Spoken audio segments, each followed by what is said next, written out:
तो दोस्तों, मैंने पिछला रिव्यू जब किया था और आज मैं रिव्यू कर रहा हूं तो इसके बीच कम से कम 2000 साल बीत गए हैं। आज मेरी उम्र कम से कम 23,000 साल तो होगी और मेरी प्रेमिका की उम्र 4000 साल है।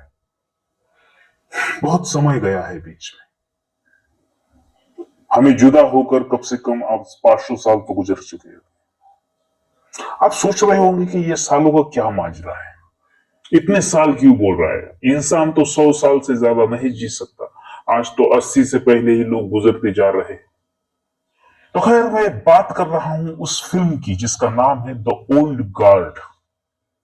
इतिहास के कुछ योद्धा आज भी अमर है, आज भी जिंदा है और हमें बचाने का काम कर रहे हैं। ये सोचकर आपको हैरानी होगी, लेकिन ऐसा है। मतलब मैंने जो फिल्म देखी है उसमें ऐसा है। तो इस फिल्म की कहानी ऐसी है कि ये योद्धा है जो अमर है और वो देश को बचाने की कोशिश कर रहे हैं। इसी प्लॉट पर ये स्टोरी आगे बढ़ती रहती है, लेकिन बीच में एक साइंटिस्ट आ जाता है। उसे ऐसी दवाई बनानी है जो लोगों को कई सालों तक जिंदा रखे, और उसके लिए ये इन लोगों को मारकर उनके डीएनए लेना चाहता है और उसमें लड़ाई होती है। तो आपको स्टोरी समझ में आई। ये फर्स्ट पार्ट था। सेकंड पार्ट भी है उसी नाम से, द ओल्ड गार्ड नाम से।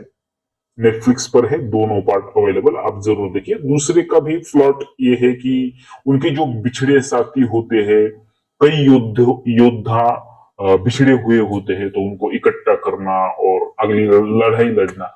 तो ये प्लॉट है उसका, और इसका तीसरा पार्ट भी आने वाला है। मुझे ये फिल्म देखते वक्त मजा कई बार आया। मतलब जब उन्हें लोग मारते हैं और चंद सेकंड में वो जिंदा हो जाते हैं, उनकी जख्म भरती है, उनके शरीर में जो गोलियां गई है वो ऐसे टप टप टप करके बाहर आकर गिरती है और वो जिंदा हो जाते हैं। ये बात मुझे बहुत इंटरेस्टिंग लगी। और दूसरी बात ये इंटरेस्टिंग लगी कि इतिहास के योद्धा, मतलब 1883, 1857, 1758, इस दौरान, इस समय में जो कुछ भी हुआ था, युद्ध हुए थे, हमले हुए थे, राजनीति हुई थी, तो इस दौरान के जो योद्धा थे वो आज तक जिंदा है। ये सोचने वाली और इमेजिन करने में बहुत अच्छा लगता है। हम अगर ये फिल्म भारत में देखते हैं, वैसे तो ये चाइनीज मूवी, लेकिन भारत में अगर हम इसे बनाने की कोशिश करते तो आप मुझे कमेंट में जरूर बताइएगा कि आप किस योद्धा को अमर होते हुए आज की स्थिति में देखना चाहेंगे। मैंने तो कई योद्धाओं को अमर होने की भावना से देखा कि अगर ये अमर होते और आज जिंदा होते, जैसे कि भगत सिंह हो, महात्मा गांधी हो, सुभाष चंद्र बोस हो, ये लोग अगर अमर होते उस समय और आज भी जिंदा होते, तो आज उनकी लड़ाई किससे होती और किस प्रकार से ये लड़ाई लड़ने की कोशिश करते। क्या गांधी जी सत्य अहिंसा के रास्ते पर चलते? आज की जो झूठ की गंदगी फैली हुई राजनीति में, क्या उसको वो सपोर्ट करते? मैंने तो वही, मतलब फिल्म तो देख रहा था, लेकिन मेरे दिमाग में ये भी फिल्म चल रही थी, काश कि भारत में ऐसी कॉन्सेप्ट बनती और ऐसा विचार किया जाता। उनकी भी बहुत थॉट प्रोसेस है। मतलब हम चाहते हैं कि हम, हर कोई इंसान चाहता है कि काश हम अमर होते, लेकिन अमर होने का भी दुख क्या होता है ये महसूस होता है जब हम उस फिल्म का फर्स्ट पार्ट देखते हैं।